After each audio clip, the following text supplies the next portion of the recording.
नमस्कार। तो चलिए आज हम भूगोल के एक ऐसे बुनियादी टॉपिक को समझते हैं जो यूपीएससी, बीपीएससी और दूसरे सभी कॉम्पिटिटिव एग्जाम्स की नींव हैं। पृथ्वी के प्रमुख परिमंडल। ये एक ऐसा कॉन्सेप्ट है जिसे समझे बिना ज्योग्राफी में अच्छी पकड़ बनाना वाकई मुश्किल है।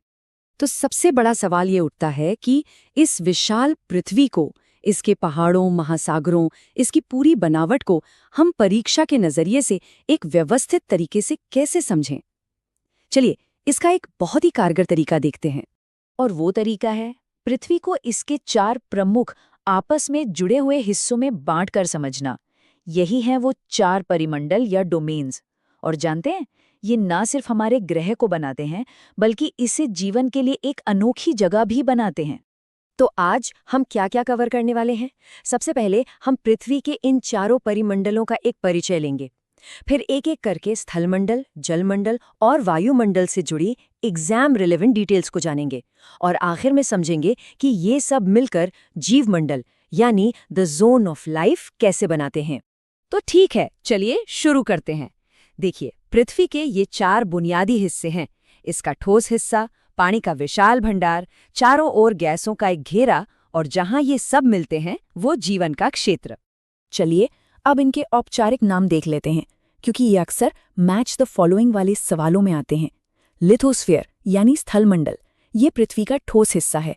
हाइड्रोस्फीयर यानी जलमंडल, ये पानी का पूरा क्षेत्र है। एटमॉस्फेयर या वायुमंडल, गैसों का वो लिफाफा जो पृथ्वी को चारों ओर से घेरे हुए है। और बायोस्फीयर यानी जीवमंडल, वो पतली सी परत जहां ये तीनों मिलते हैं और जीवन को संभव बनाते हैं। चलिए सबसे पहले बात करते हैं स्थलमंडल की। ये पृथ्वी का वो ठोस हिस्सा है जिस पर हम सब रहते हैं। हमारे महाद्वीप और यहाँ तक कि महासागरों के नीचे की जमीन भी सब इसी का हिस्सा है। अब जरा इस स्लाइड पर नजर डालिए। ये पृथ्वी की सतह के 2 छोरों को दिखाती है। एक तरफ है दुनिया की सबसे ऊंची चोटी माउंट एवरेस्ट, जो समुद्र तल से 8,848 मीटर ऊंची है। और दूसरी तरफ है दुनिया का सबसे गहरा हिस्सा, प्रशांत महासागर का मारियाना गर्त, जो 11,000 मीटर से भी ज्यादा गहरा है। जरा सोचकर देखिए, अगर माउंट एवरेस्ट को इस गर्त में डाल दिया जाए तो भी वो पूरा का पूरा डूब जाएगा। ये पैमाना ही अपने आप में एक एग्जाम फैक्ट है। अच्छा, अब आपके लिए एक क्लासिक एग्जाम क्वेश्चन। जरा दिमाग पर जोर डालिए और सोचिए, ऐसा कौन सा अकेला महाद्वीप है जिससे तीनों प्रमुख अक्षांश रेखाएं यानी कर्क रेखा, विषुवत वृत्त और मकर रेखा गुजरती हैं? ये सवाल कई बार पीसीएस एग्जाम्स में आ चुका है। और इसका सही जवाब है अफ्रीका। जैसा कि आप इस मैप पर साफ साफ देख सकते हैं, ये अकेला ऐसा महाद्वीप है। और इसकी यही अनोखी भौगोलिक स्थिति इसे एग्जाम पॉइंट ऑफ व्यू से बहुत जरूरी बना देती है। इसे हमेशा याद रखिएगा।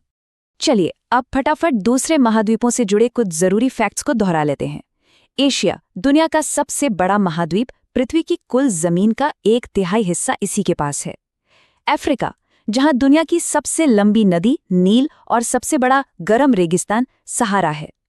नॉर्थ अमेरिका, जो साउथ अमेरिका से एक पतली सी जमीनी पट्टी जिसे पनामा इस्थमस कहते हैं से जुड़ा है। साउथ अमेरिका, जिसमें दुनिया की सबसे लंबी पर्वत श्रृंखला एंडीज फैली हुई है। ऑस्ट्रेलिया, सबसे छोटा महाद्वीप जिसे द्वीपीय महाद्वीप भी कहते हैं। और आखिर में अंटार्कटिका, जो दक्षिणी ध्रुव पर है और हमेशा बर्फ की मोटी चादर से ढका रहता है। स्थलमंडल के बाद अब बारी है जलमंडल की, और इसी की वजह से तो हम पृथ्वी को नीला ग्रह या ब्लू प्लैनेट कहते हैं। जरा इस नंबर पर गौर कीजिए, 71%। पृथ्वी की सतह का 71% हिस्सा पानी से ढका हुआ है। ये इतना विशाल है कि हमारे ग्रह का पूरा क्लाइमेट और मौसम का मिजाज इसी से तय होता है। लेकिन यहाँ एक पेंच है, और ये एग्जाम के लिए बहुत जरूरी है। इस 71% पानी का लगभग 77.2% तो महासागरों में है, जो कि खारा है। हमारे इस्तेमाल के लायक मीठा पानी वो सिर्फ 2.8% है। मतलब इतना सारा पानी होने के बावजूद इस्तेमाल करने लायक पानी कितना कम है। तो हमारे प्रमुख महासागर कौन कौन से हैं? सबसे पहले प्रशांत महासागर, जो सबसे बड़ा और सबसे गहरा है। फिर है अटलांटिक महासागर, दूसरा सबसे बड़ा, जिसका आकार एस जैसा है और इसकी कटी-फटी तटरेखा व्यापार और बंदरगाहों के लिए बेहतरीन है। हिंद महासागर, ये अकेला महासागर है जिसका नाम किसी देश यानी भारत के नाम पर है और फिर है आर्कटिक महासागर, जो आर्कटिक वृत्त के अंदर मौजूद है। अब चलते हैं हमारे तीसरे परिमंडल यानी वायुमंडल पर। ये गैसों की वो अदृश्य परत है जो पृथ्वी के लिए एक रक्षा कवच, एक प्रोटेक्टिव शील्ड का काम करती है। इसकी बनावट से जुड़े सवाल सीधे सीधे एग्जाम में आते हैं। इसमें सबसे ज्यादा 78% नाइट्रोजन है, उसके बाद 21% ऑक्सीजन जो हमारे सांस लेने के लिए जरूरी है, और बाकी के 1% में कार्बन डाइऑक्साइड और ऑर्गन जैसी दूसरी गैसें हैं। ये आंकड़े याद रखिएगा।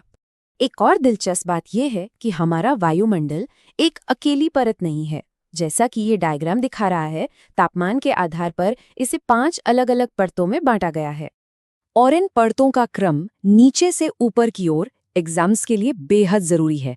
सबसे नीचे है क्षोभ मंडल, जहां मौसम की सारी हलचल होती है। इसके ऊपर है समताप मंडल, जिसमें हमारी रक्षा करने वाली ओजोन परत है।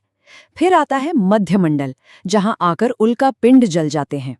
उसके ऊपर है बाह्य वायुमंडल, जो रेडियो संचार में मदद करता है। और सबसे बाहर है बहिर्मंडल, जो अंतरिक्ष में मिल जाता है। ये क्रम नीचे से ऊपर, इसे बिल्कुल मत भूलिएगा। और अब हम आते हैं उस जगह पे जहां ये सब आकर मिलते हैं, हमारा अंतिम और सबसे खास परिमंडल, जीवमंडल। ये वो अद्भुत क्षेत्र है जहां जमीन, पानी और हवा यानी हमारे पिछले तीनों डोमेन्स एक दूसरे से मिलते हैं और जीवन को जन्म देते हैं।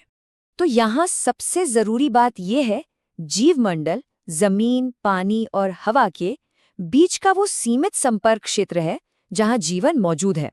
और यही वो एक चीज है जो पृथ्वी को पूरे ब्रह्मांड में सबसे खास बनाती है। ये तस्वीर इस बात को बहुत खूबसूरती से दिखाती है।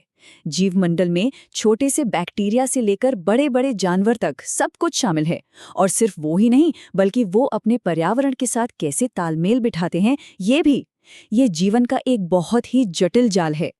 इन सभी परिमंडलों के बीच एक बहुत ही नाजुक संतुलन बना हुआ है।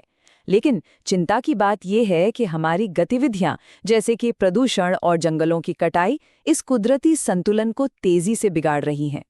इस समस्या को एनसीईआरटी की एक लाइन बहुत अच्छे से समझाती है। कार्बन डाइऑक्साइड की मात्रा में वृद्धि से वैश्विक तापमान में वृद्धि होती है। इसे भूमंडलीय तापन या ग्लोबल वार्मिंग कहा जाता है। ये बात आज पर्यावरण से जुड़े हर एग्जाम, एसे और इंटरव्यू का केंद्र बिंदु है। तो आखिर में ये सवाल हमें सोचने पे मजबूर करता है, और एक फ्यूचर एडमिनिस्ट्रेटर के तौर पर यह सवाल आपके लिए और भी जरूरी हो जाता है। हमारी गतिविधियां इन परिमंडलों के संतुलन को किस हद तक बिगाड़ रही हैं, और अगर ये संतुलन पूरी तरह टूट जाता है तो इसके दूरगामी परिणाम क्या होंगे? ये सिर्फ भूगोल का सवाल नहीं, बल्कि ये शासन और मानव अस्तित्व का सवाल है।